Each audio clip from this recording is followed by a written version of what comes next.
Hi everybody, welcome to Beyond the Lines. My name is Sarah, I'm the artist behind Pinselgeschichten, and today I'm gonna start this picture here in the Outlander coloring book, doing all the base coding and partially also the second color code. Base coat? Yeah, it's a code, like COAT, with watercolors and Caran d'Ache Neo Color 2. And I'm going to talk to you about what I want to do with this page, how I chose my colors, and what my plans are supply-wise. So I hope you enjoy. So let's get started. The last picture for 2020. The story for this one is my father was a Fraser, of course, which is the beginning of the story that Jamie tells Claire after their wedding, them being alone in the bridal chamber and trying to get to know each other. So he's telling Claire all about the family history and such. And of course, they do have a family crest. This one is for the family of Frasers. No, let's nerd a tiny little bit before I actually get to coloring. I looked up the crests and such in the compendium that came out, I think, with the first 5 or 6 books of the series, and I marked the family crests. Of course, this is German, so yay! You can read up you can read up things in German.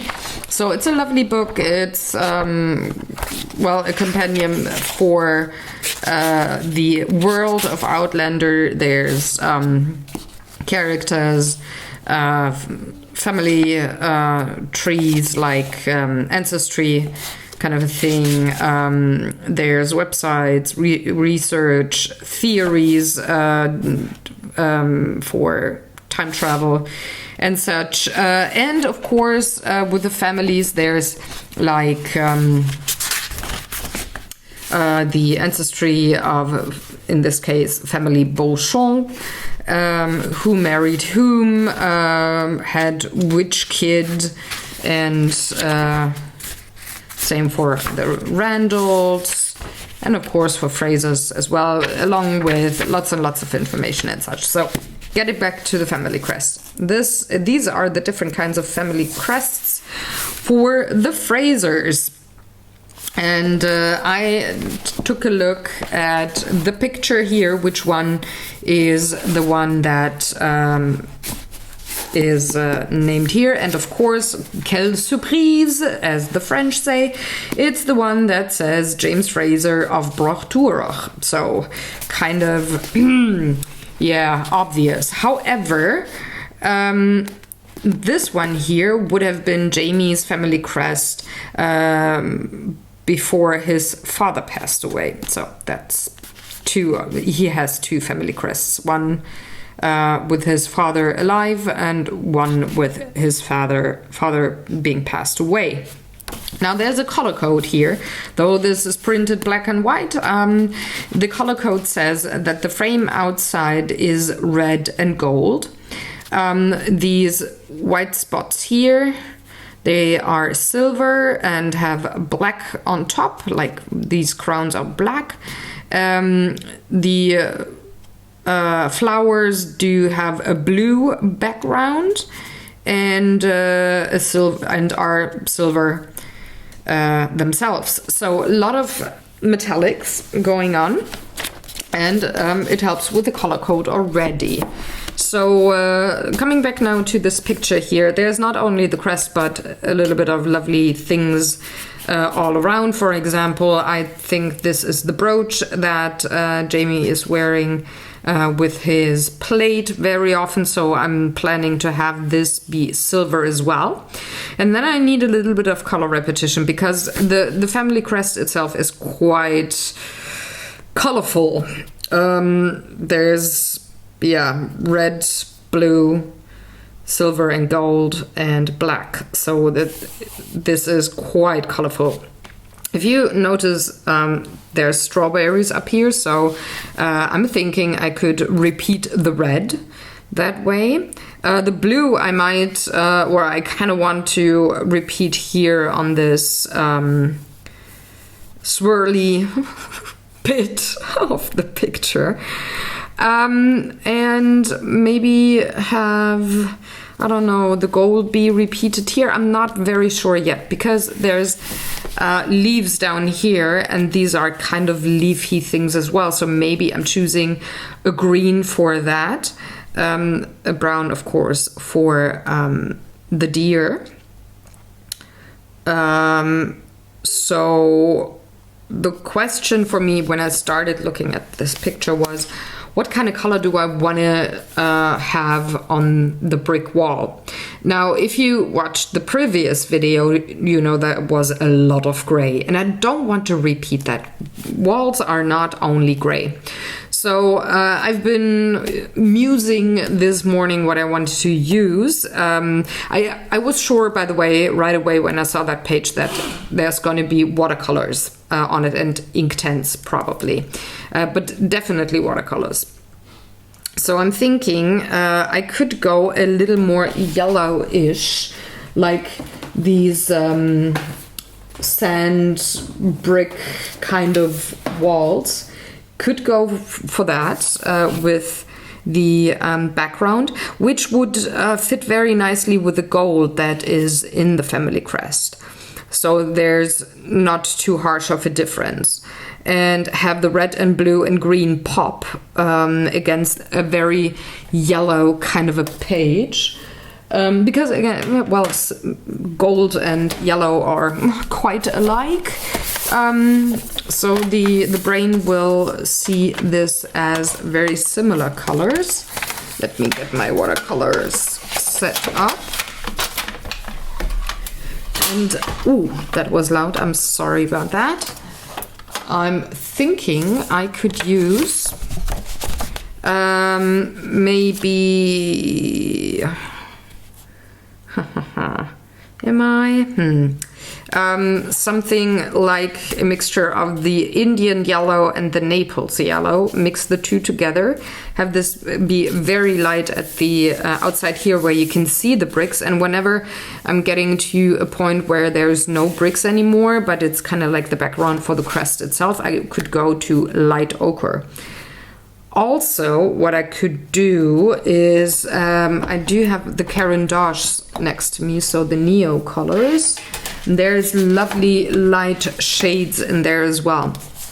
So the Sahara, for example, looks pretty cool to me, or the orange, orange-ish yellow.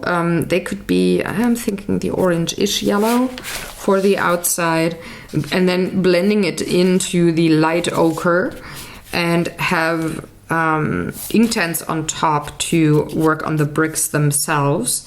But you know what I mean, like having a very light background on the outside, and the more I get to the center of the page behind the family crest, getting darker and darker by using the yellow ochre and maybe the olive green of olive brown of the Neo colors. So that's kind of like the plan, which means I should start with the light ochre and feather that out to the point where I can open up the can of Neo colors. That's actually a tin, but you know, having a can of worms as the reference might be funny, might be not. Who knows? But I'm gonna start with the light ochre. It's actually yellow ochre, that's what it's called. But yeah, starting with that, bringing that in around the deer.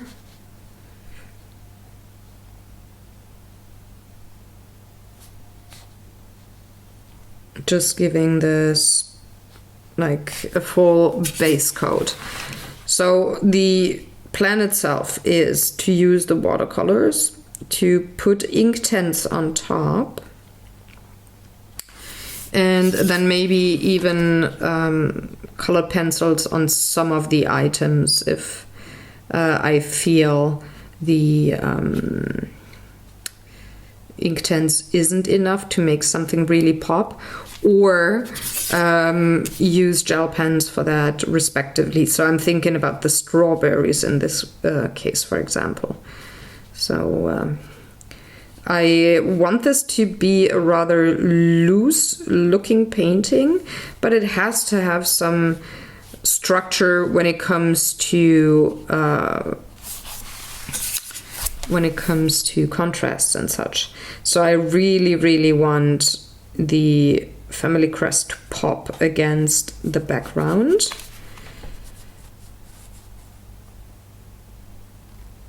So yeah, and I also kind of want some definition too for the bricks here, so that's where I thought maybe ink tents would be something nice. I can pour pigment quite nicely with ink tents, make it look structured and loose at the same time. So yeah, that's kind of like the plan there. We'll see if I can execute it well enough. I'm looking forward to have this page completed, not because I want to rush through it and have it colored quickly, but I really like this page. I mean, if I can manage to achieve what I have in mind for it, I think it's gonna look quite fancy and I'm gonna like it a lot. So I'm trying to accomplish that. And if I can manage, I'm going to be very happy. And since I'm quite curious, and I want to know if I can manage and accomplish that, I kind of want to have this done very quickly, but I can't and won't rush through it. So I'm thinking 2 videos will be the amount of painting time that I'm gonna have to put in. And that would also mean, coincidentally, that I'm gonna get this page finished before I go on vacation. Because guys, next week there's gonna be the last video for Beyond the Lines in 2020. I'm gonna come back in January, but I'm gonna take some time off. I have been talking to you about that in a couple of videos now. But yeah, I'm gonna have a vacation. I know. That's quite the surprise. It's actually the 3rd of September that I'm filming this, and I'm probably also gonna film the next video today, so getting this page finished, which brought a very weird thought to my head, that in the next video I should remember to wish you a lovely Christmas or end of year celebration, wish you all the best for the next year and such. And it's so weird to think about that in early September, not knowing what's gonna happen between now and when this video will be published. If things are going to be lovely in the world or not, so I can't reference anything in that regard. And it might be that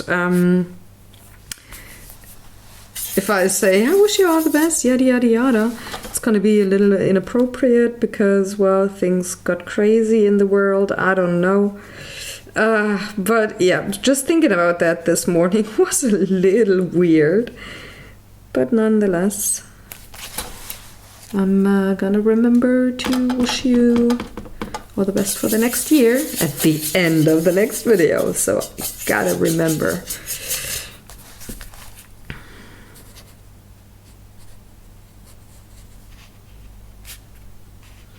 By the way, quite proud of myself how fast I got all of the Beyond the Lines videos produced. I mean, they're even mostly edited and already uploaded to YouTube, so I quote-unquote just have to do admin work, like writing lots and lots of blog posts and such, scheduling videos, yada yada yada, while working on other shows.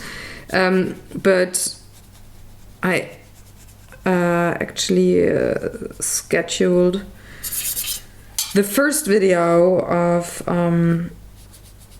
that filming lots and lots of videos in a day, every day, all day series. I published that this morning. So the first part was the wedding, part 1, and I just published it this morning. So it's weird that I'm kind of filming the last 2 videos of that series, that, I don't know, stretch of videos, the same day that the first video is published. Strange, right? Well, maybe just strange for me. I don't know. Kind of OCD that way.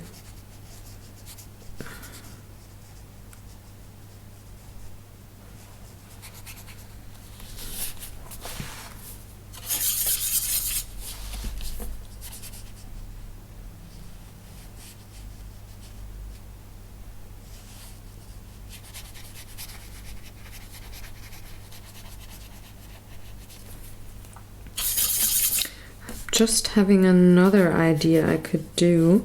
One thing about watercolors is that paint is very almost opaque and lays on the paper a little thicker if you don't use a very big brush, and or don't use a lot of water with it. Now, what I could do for the outer area here, like where the bricks are, I could just use a huge brush that's very juicy in comparison to this brush here that I'm currently using. Use the same color and pull pigment across the paper maybe, or have like a thinner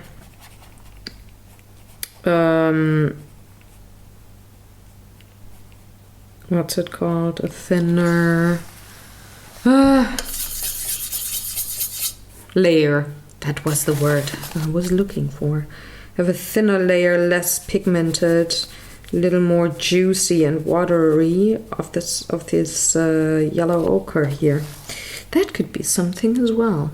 I like the idea a little better than using the orange-ish yellow of the Caran d'Ache. So if that doesn't change in the next couple of minutes, I'm definitely gonna go for it. One thing that is very important though is to dry off your paper every so often, especially if you're not working on watercolor paper, which I'm not, because this is a coloring book that is, well, not printed on watercolor paper, because I don't want anything to peel here.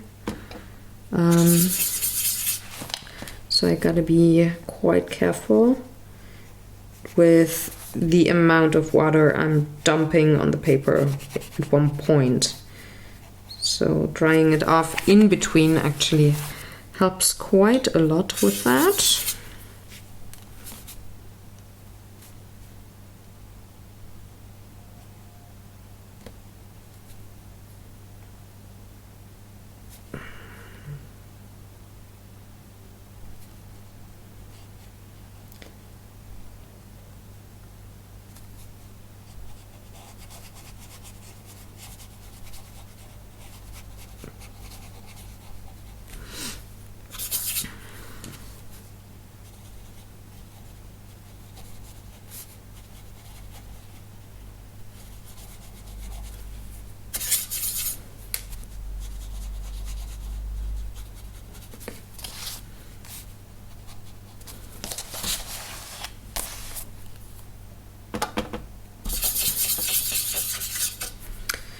almost there.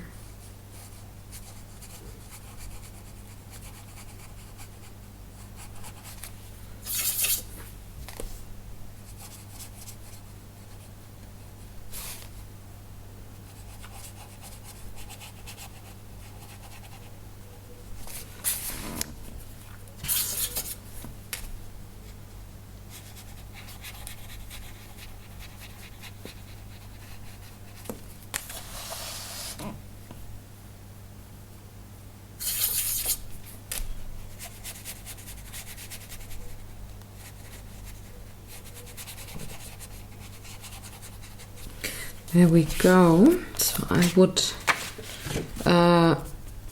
use a big juicy brush now to paint even more of this yellow ochre. I think this is big and juicy enough.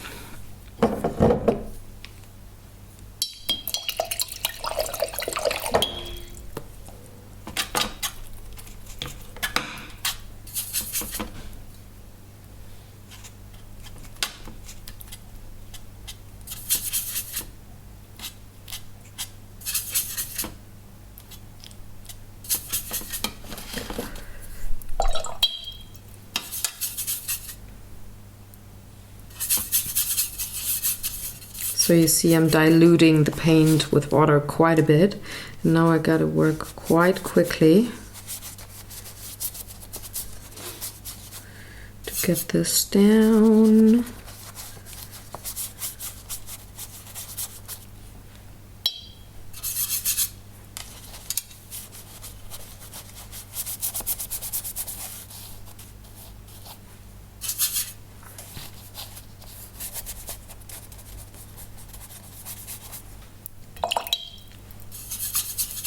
I'm adding more and more water to get some of the lighter, very transparent bits and pieces here.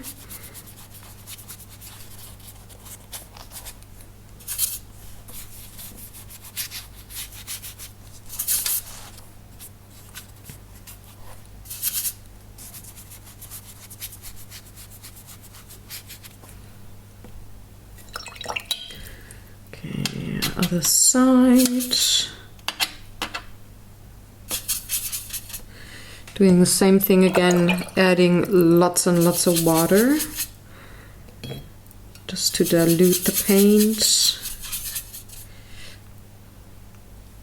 And then going on to coloring in the background fairly quickly.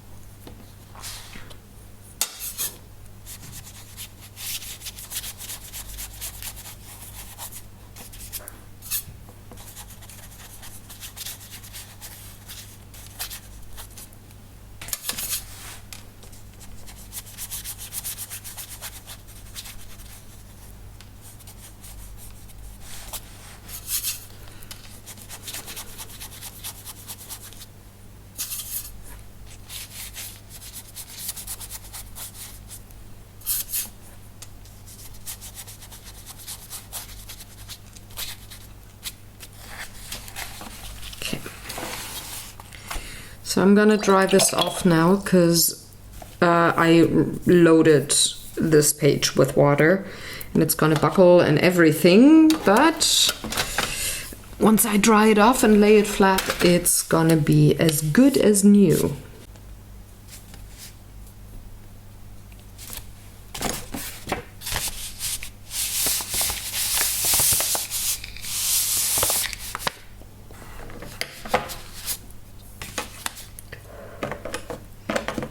Alright, on to base coating the next bit, which is going to be the deer, and I'm going to use the burnt umber for that.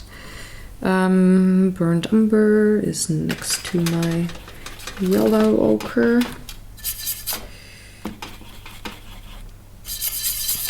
I don't want to go too dark because I need a little space and freedom to put the Inktense and maybe colored pencils on top, so I can't go super dark here already on this deer, but I can give it a lovely base coat nonetheless.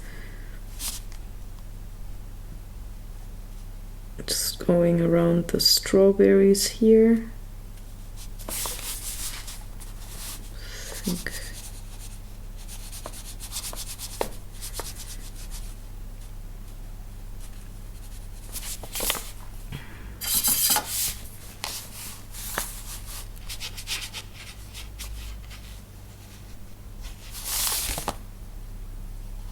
I'm not gonna color the antlers yet. I'm gonna leave that for the neo colors because I have a lovely beige in there that I want to use.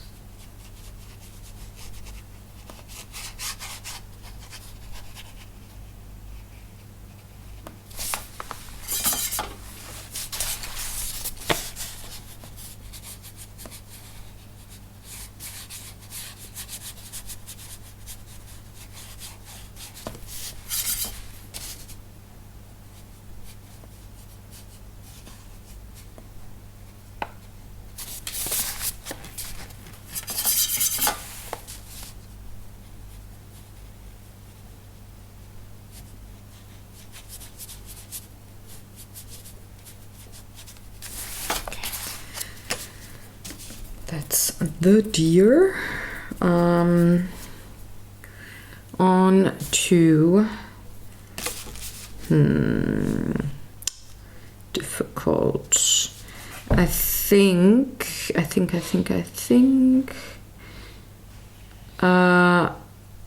Hold on, I gotta check which color it was behind the crest. Where's the blue? There's the blue. Okay, the blue is behind the flowers. So I'm thinking I'm gonna go for Prussian blue, not for my beloved indigo at this point. I'm gonna bring in the indigo though later on. Let's see, where's my Prussian blue? Green, cyan, Prussian, there we go. Because I can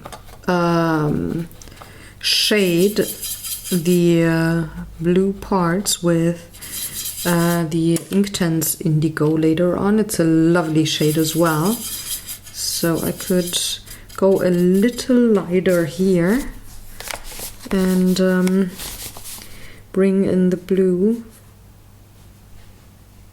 for the crest. And Prussian blue is a very lovely color. I mean, I love warm blue shades.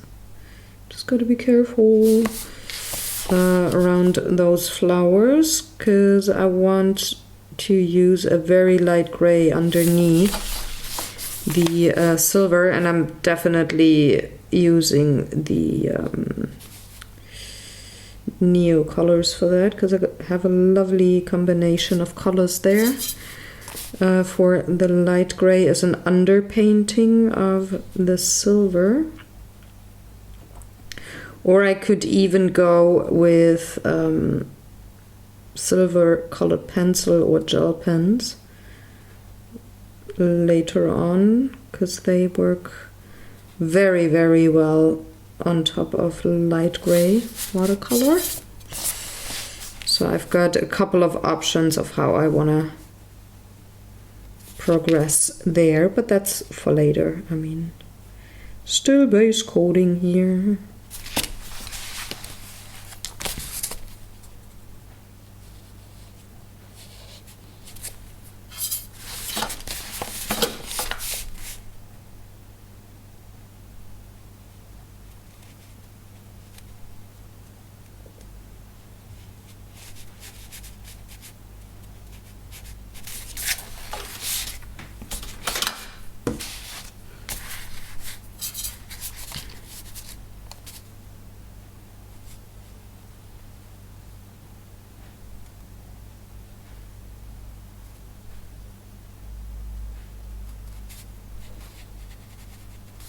I very much like how the blue pops against the yellow ochre. It's a wonderful combo.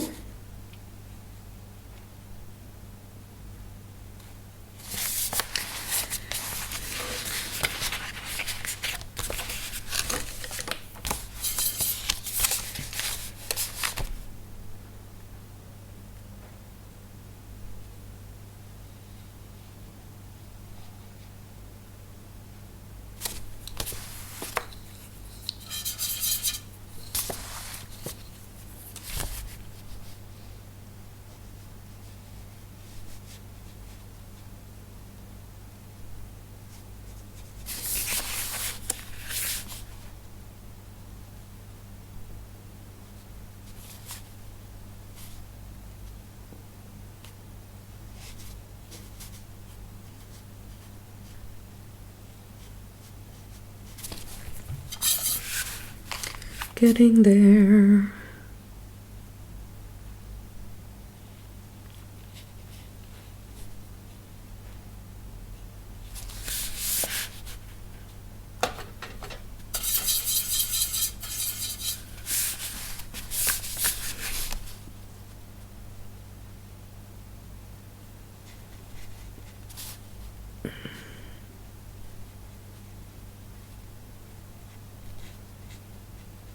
It's a little fiddly around these flowers here, but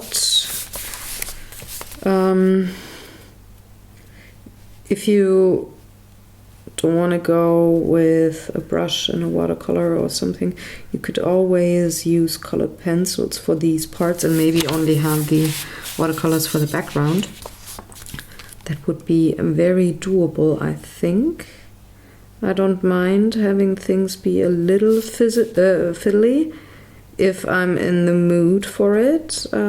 Today I seem to be. Though I can imagine on other days I wouldn't be too fond of it because, for example, it's very difficult for me to control a brush or something. But the lovely thing is there's more than one supply available. So you can maybe have 2 or 3 and go for whatever you feel best about on a given day. So there's the Crest. Now onto the blue down here with the swirlies.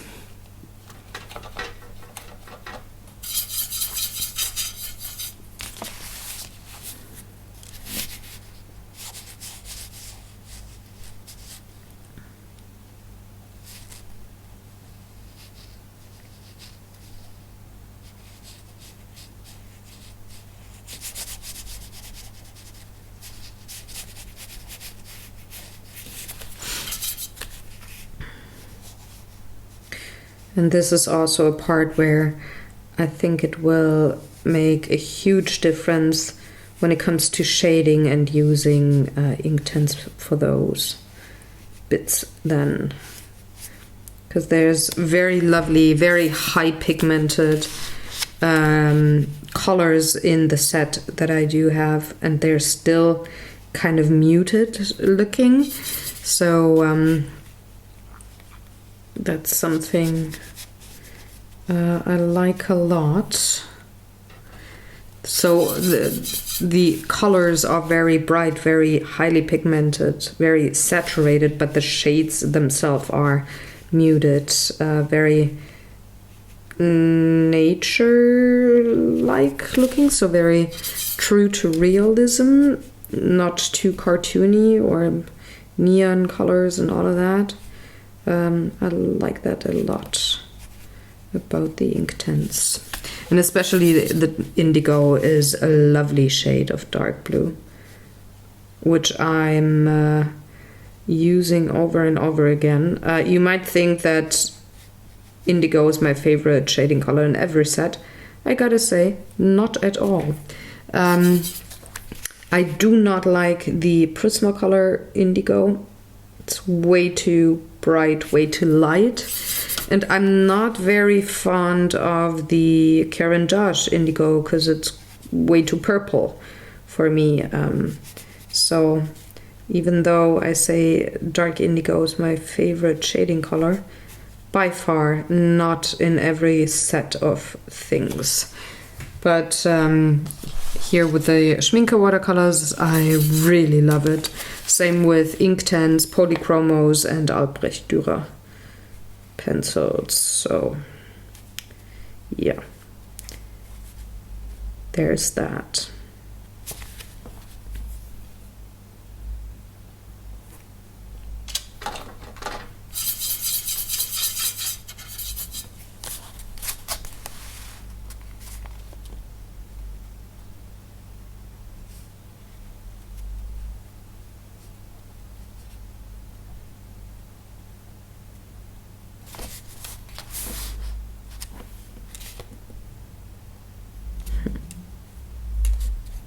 Well, now it's gonna be difficult. Is this blue or silver? It's blue now.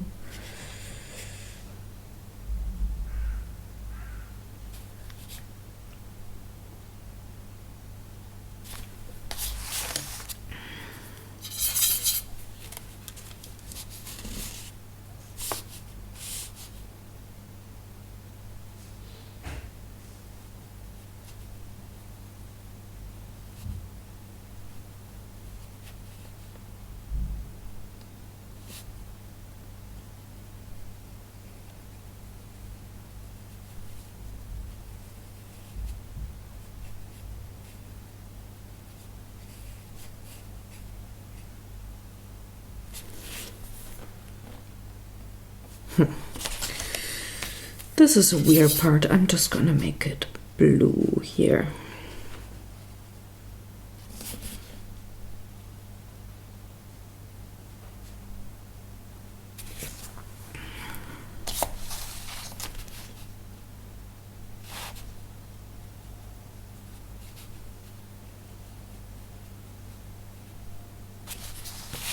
There we go. This is what I call it artistic license.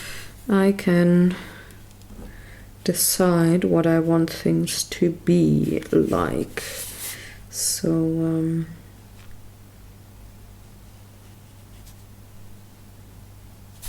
that's all gonna be silver. So I think it's like the brooch that Jamie's wearing, so I don't think that there would be any red or whatever green here from these strawberries, but they're like hammered into a metal piece. Silver in this case.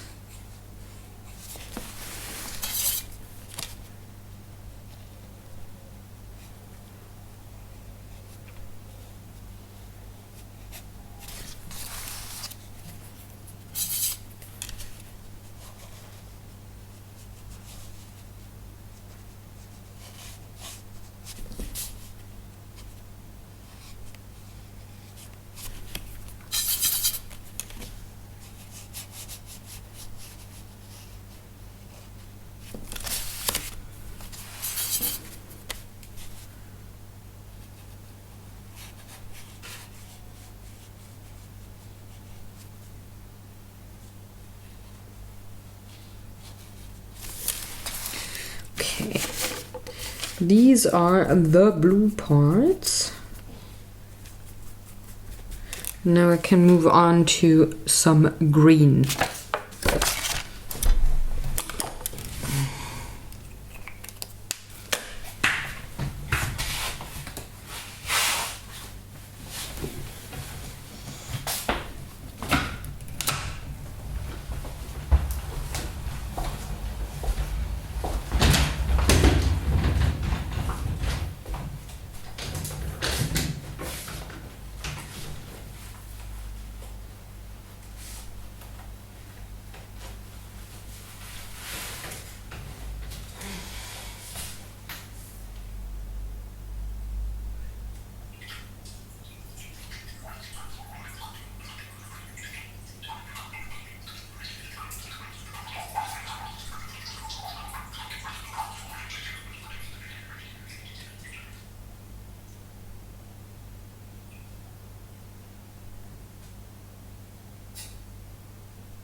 Okay, on to the green. I'm thinking this olive yellowish green could be really nice because it's probably gonna work very well with the Prussian blue. At least when it comes to color theory, it will. Because it's a yellowish tint, all of the things are quite yellowish, and aside from the brown. And I can make the strawberries up here pop by giving them a cooler shade, and also the red on the crest. So when it comes to temperature,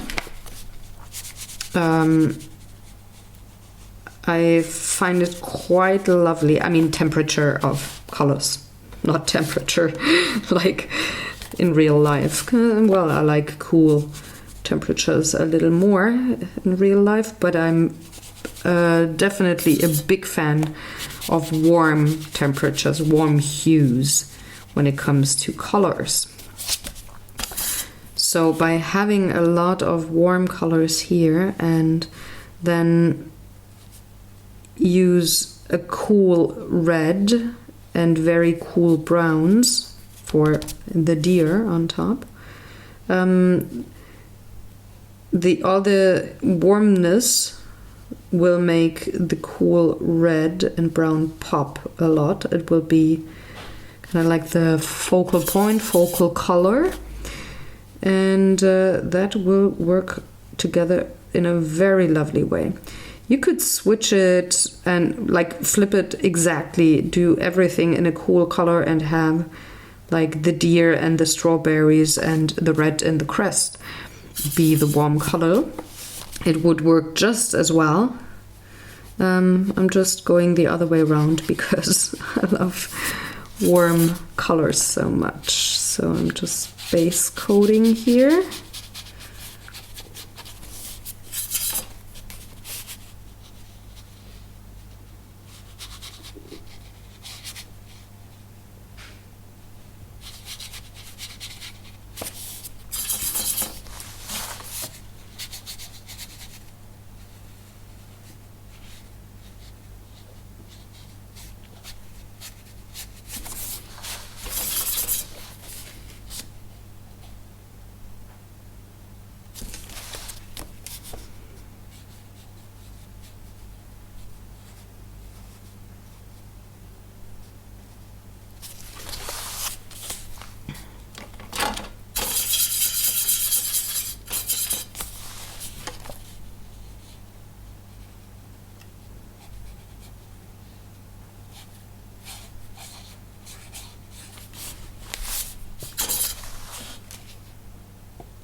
Go, first big bit.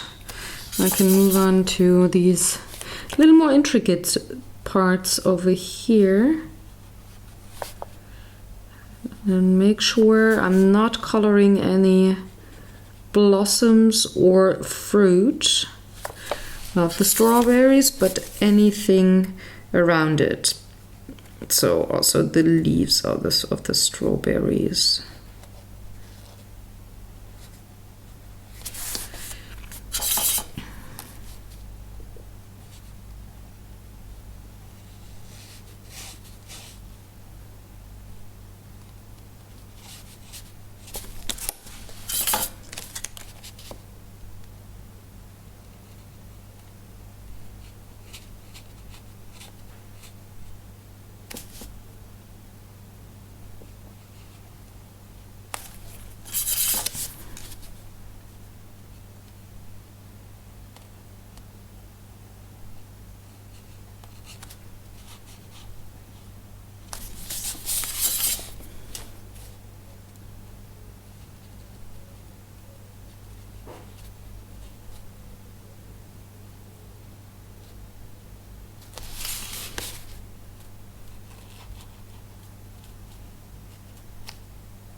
think this is supposed to be a flower, but it's quite big.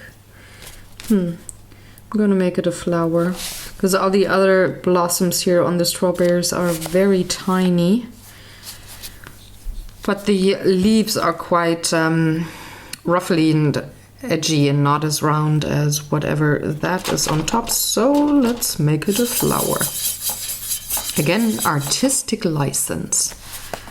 I can make it whatever I think it is.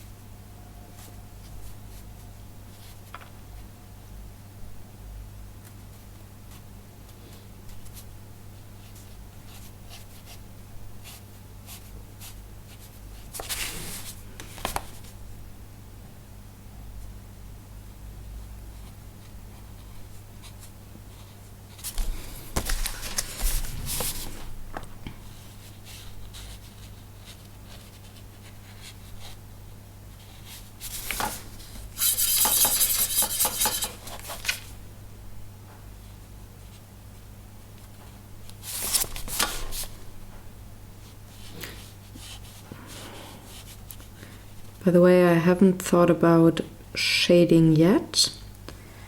I will probably shade this top to bottom, so the shadow being on the bottom, but I'm not 100% sure yet. I will see how the colors look like from the base color, how they look once I'm done and everything is dry, if it's kind of blotchy or not, because right now that everything is wet, the left hand side of course looks quite a bit darker than the right hand side, but since watercolor gets lighter once it is dry, I have to wait and see.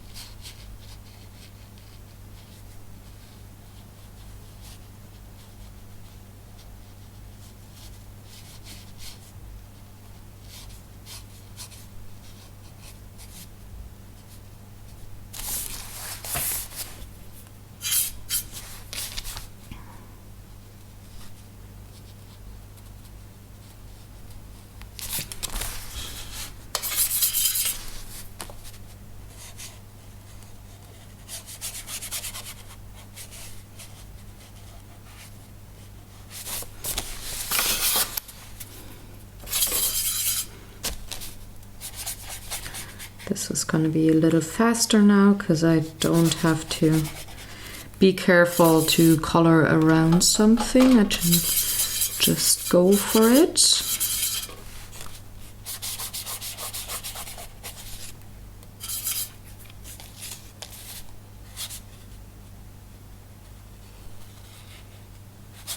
Just got to stay within the big fat black lines. So here we go.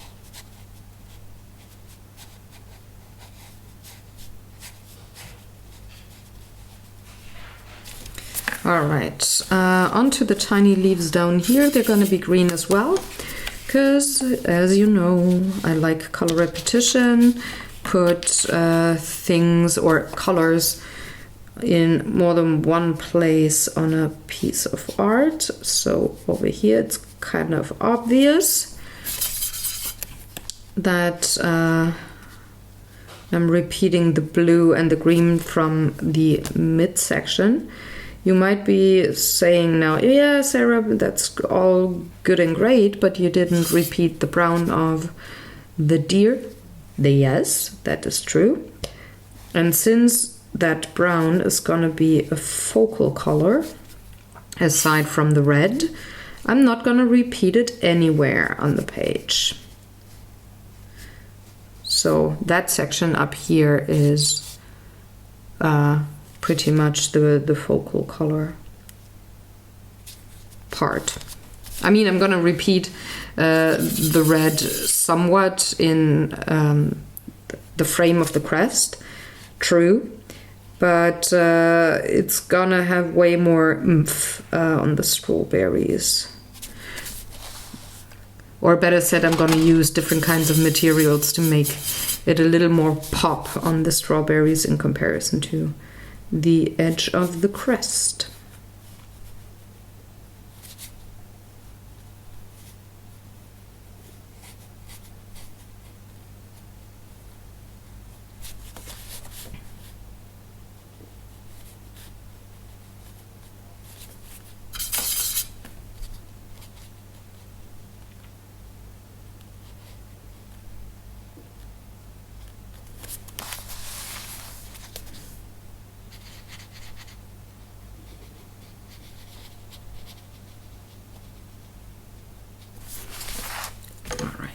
Got that. Green is done.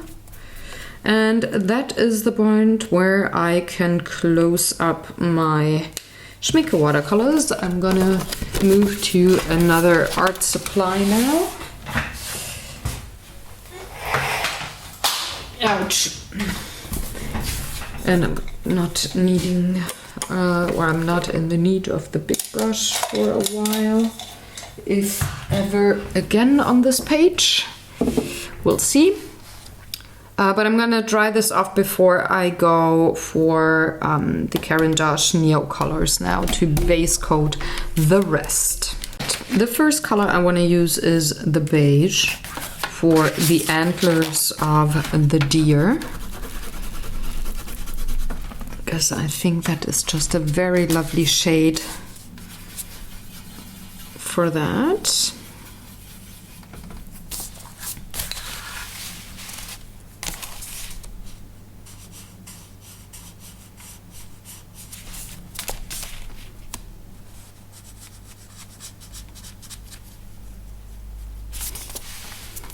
It might look a little weird right now with the yellow ochre behind that, but I'm gonna shade that section in a hot second too. Well, it's actually more like a couple of minutes, to be honest. But it's gonna look less yellow-ish once I'm done with it, because I want to put that olive brown on top to bring a little oomph and everything to that section of the picture as well. But since I'm still in base coating mode, I thought I'd go with the antlers first.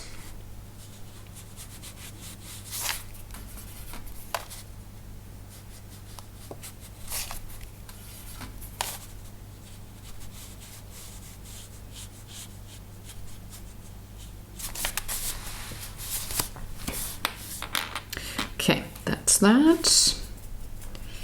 Now I can move on to a very light gray.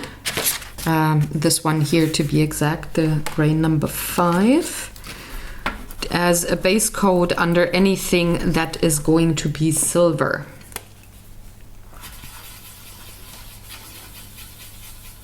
So there would be those bits here, for example. The crowns are going to be black, and I'm gonna put those in with colored pencil.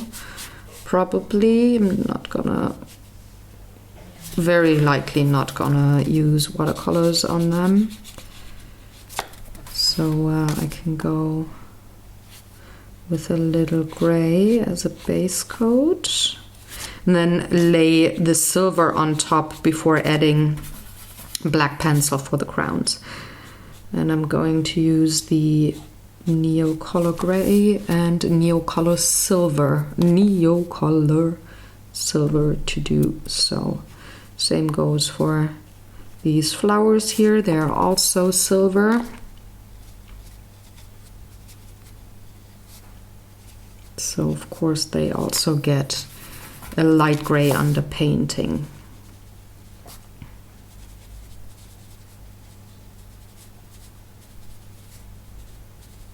I could very well just go with the silver and gold crayon right like on the white paper, but I kind of like the underpainting style. It just enhances the color a little more, like and the metallic look of it. So I'm liking that a little more with the underpainting in comparison to without the underpainting. That's why I'm doing that. Because you might ask yourself why I go for the extra work here, but I think it's just, it pops a little more, you know? So on to the next silver bit, which is the whole brooch or whatever it is down here. I'm gonna make it a brooch. So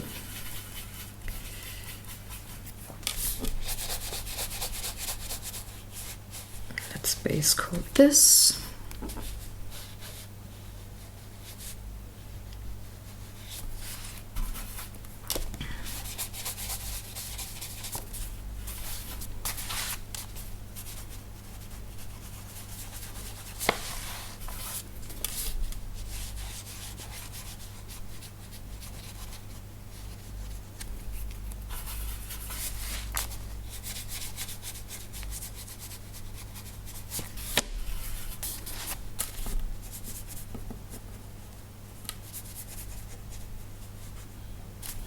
Et voila.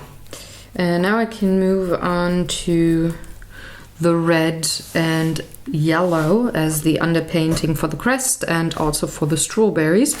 Now for the strawberries, for the blossoms, I'm gonna take a very pale yellow to color those. Flowers or blossoms of strawberries are yellow or white, depending on what kind of strawberry. For example, I do have wild strawberries in my garden, and those blossoms are yellow, not white. So I'm gonna go for a mixture of the two here, going for yellow and maybe putting in a little white with gel pen later on. But I need a little more maybe. I will very likely add colored pencil to this and not go with the what's it called, the Inktense, because this is just too tiny of a piece, and I would cover up the whole thing with gel pen, with Inktense, and that would mean that I'm having one layer visible only and not really some kind of shading. So looking back at the crest, the upper right hand side is yellow, so that's, or gold. So I'm using the same yellow as the underpainting for gold. I'm gonna start off with that square on the upper right and color every other square. So there's gonna be gold, and gotta fill up my brush in a minute. Just filled it up with water before I started filming. I'm already more than halfway through my water tank barrel thing, you know. So there we go, and then on to This one here is going to be yellow. And this one. And of course, this one. And you guessed it, this one.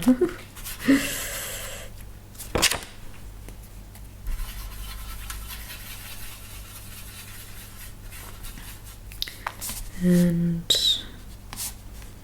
this one too. This one.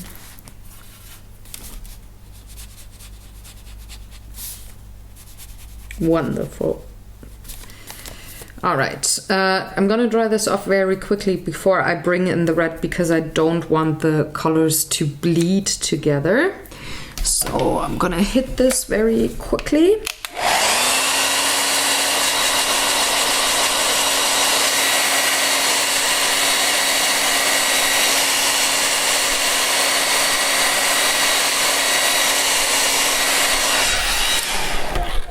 And then I can choose my red color.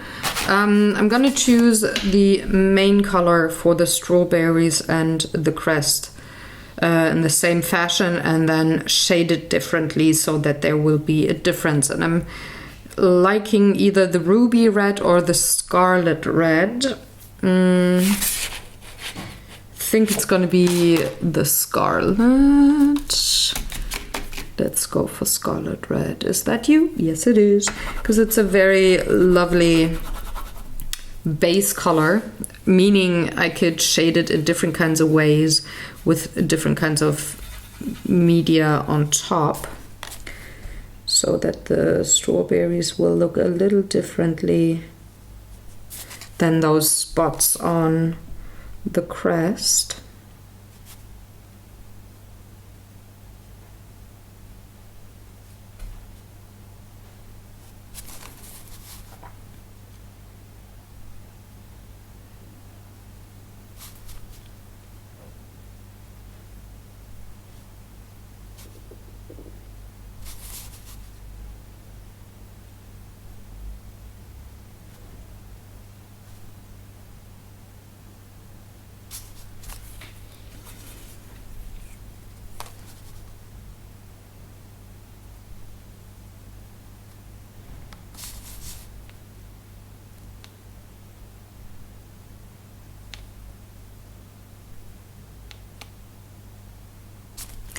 There we go. Now I can base coat those remaining squares here.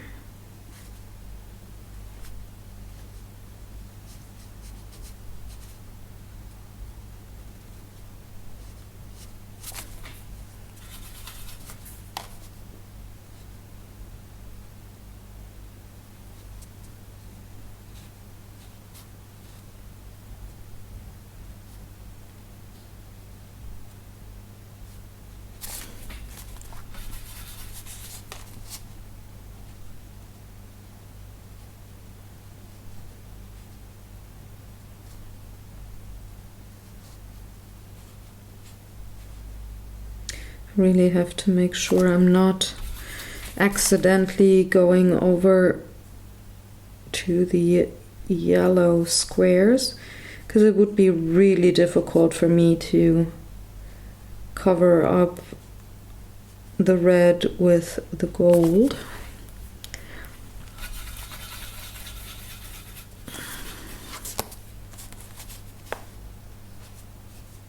Because red seeps into the paper right away when it comes to watercolors or inks, while other colors lay on top. So purple and red really seep into the paper. You can hardly remove it. Like even with blotting away on watercolor paper, it's very, very difficult. All the other colors lay on top of the paper rather than seeping in, so it's a little easier there. And this not being watercolor paper, it's going to be even more difficult to repair anything there. So I'm really concentrating hard to not have that happening.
And 2 more squares to go.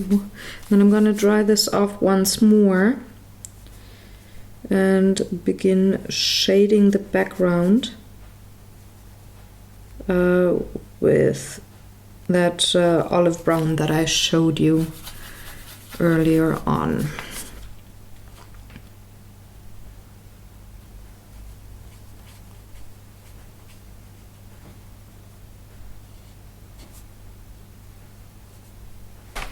Okie dokie, time for the olive brown. Did I take the right one? Yes, I did. So I'm gonna start shading the background now. I don't want to cover up everything that is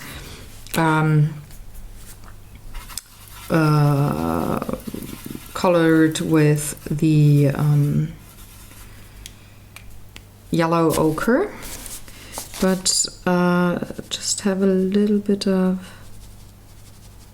like a darker bit, and then pulling the pigment into the yellow ochre.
So I'm just going around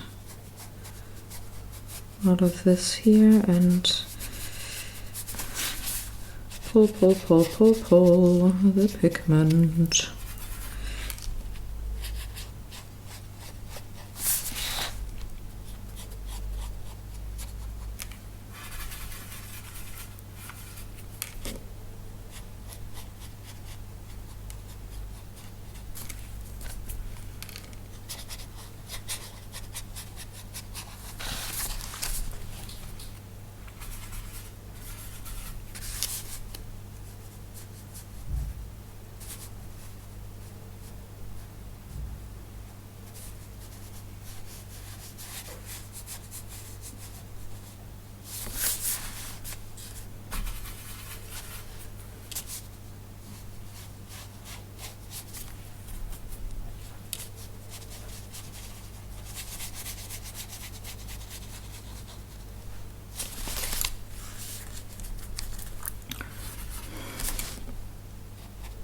Can see here what I mean with pulling the pigment.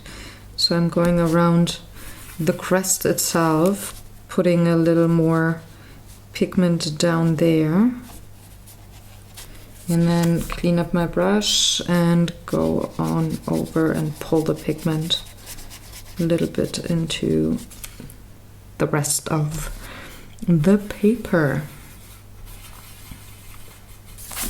Like that you get a lovely shadow, I think, or just like interest on the page, which I find very lovely.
I think once I have this done, I'm just gonna add the metallics to the page and then call it a day and finish off this page in the next video.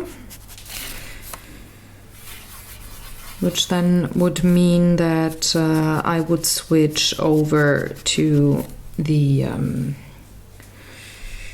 Inktense and colored pencils.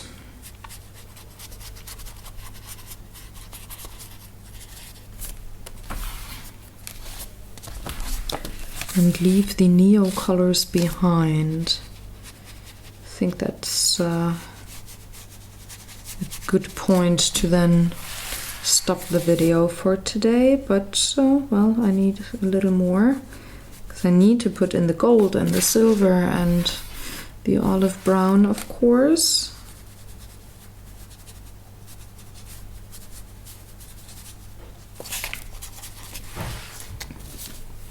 And I need a little more of the olive brown crayon.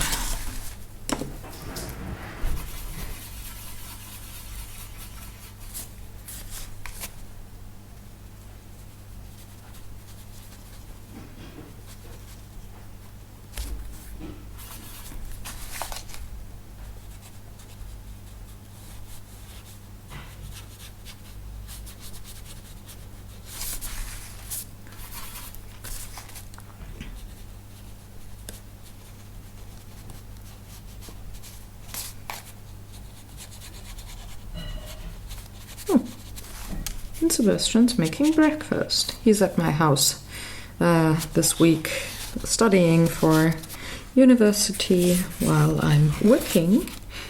So it seems that he needs to have some breakfast after almost 2 hours of learning. Can totally understand that. There we go. Last time to turn the page probably, because I'm nearing the end of this background bit here. Oh well, I need to turn the page once more for when I add the metallic colors, but I mean like for the background here. Feathering it in.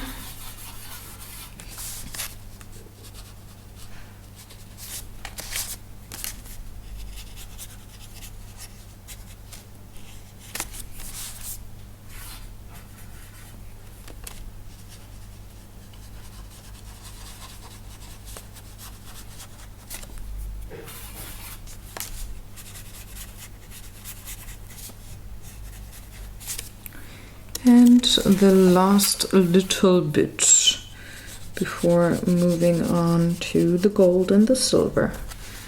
You really gotta get everything off the palette here that is brown, because I don't have that much pigment left. There we go. That's more like it. All right, now I can move on to silver and gold. I'm gonna start with the silver. So I'm gonna get that crayon. Oh, wow. Yay, that's why I don't like the metallics that much. Because those crayons break quite easily. I'm not very fond of it. Maybe I can get a little bit onto the palette. If not, I have to use a different kind of supply. But we'll see if I can get this done.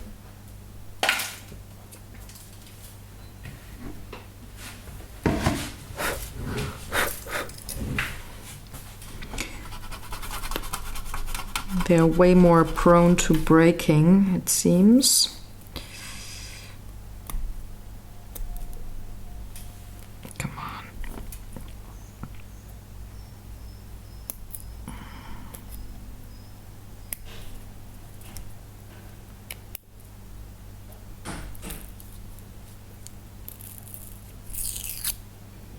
And so the release paper isn't great either, it seems. Well, might have to get a knife or something. There we go.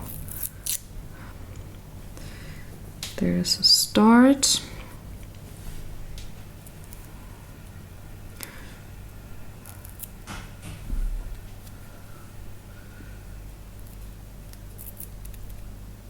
All right, that worked-ish. All right, let's try again. Putting down the silver.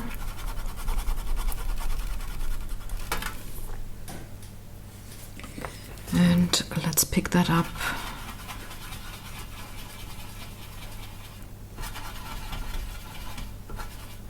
See if I can get enough of a shimmer.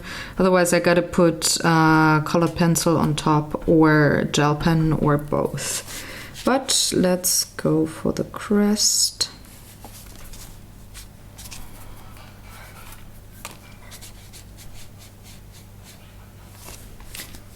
Not really a lot of shimmer, so I'm gonna pick this up right from the crayon, so it's a little more saturated. I will very likely have to go over this with colored pencils.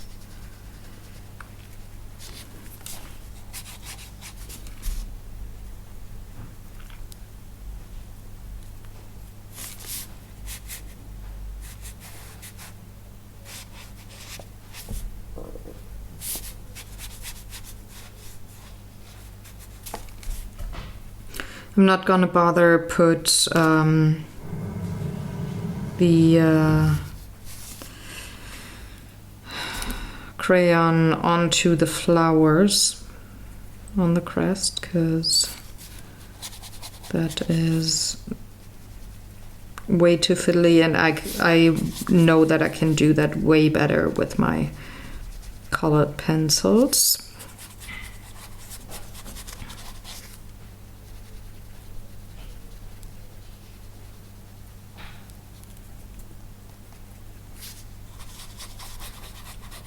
Not very happy with the silver crayon here, but again, I know I can manage with the colored pencils later. Let's go to the gold. That one worked rather well the last couple of times that I used it, so maybe the silver crayon is just the problem. Not necessarily that it is a metallic crayon, though. This one is breaking as well.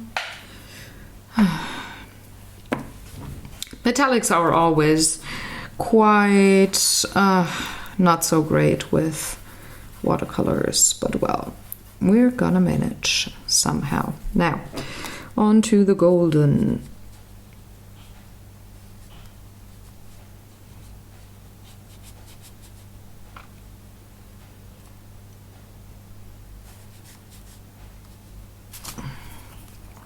As you can see, this is way more visible on paper than the silver is.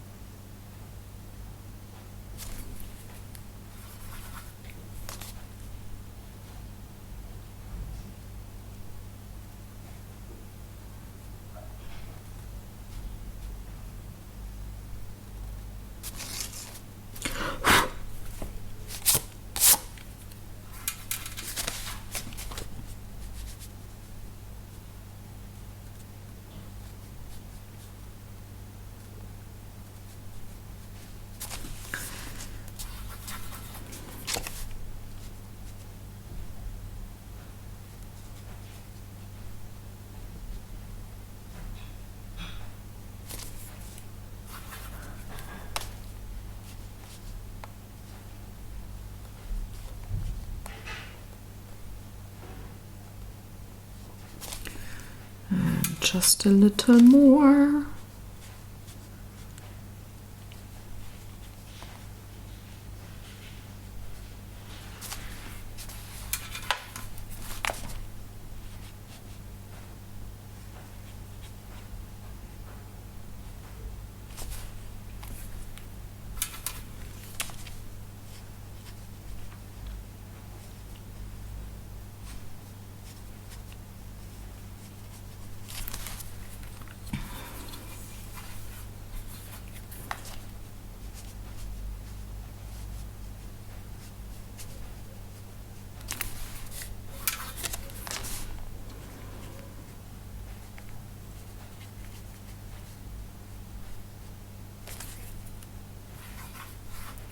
And 2 more squares. 1 and number 2. So this is all the neo colors that I'm gonna put on this page. I'm gonna list them for you on the blog so you can read up on that. Right about now, I'm gonna have that published for you. Next week I'm going to finish up this page. I'm going to move on to the Inktense pencils and Polychromos pencils and gel pens to finish this up. But anything that is watercolor is on the page by now. So I hope you enjoyed and had fun watching along or maybe working along. If you have any questions or comments, please leave them in the comment section below. And I will see you next week on Thursday for the final bit of this page and also, well, the final Beyond the Lines video for 2020. So have fun, guys. Take good care. Thanks for watching, and I'm gonna see you. And I'm cheering to you with a tea. Cheers, guys. And also, bye.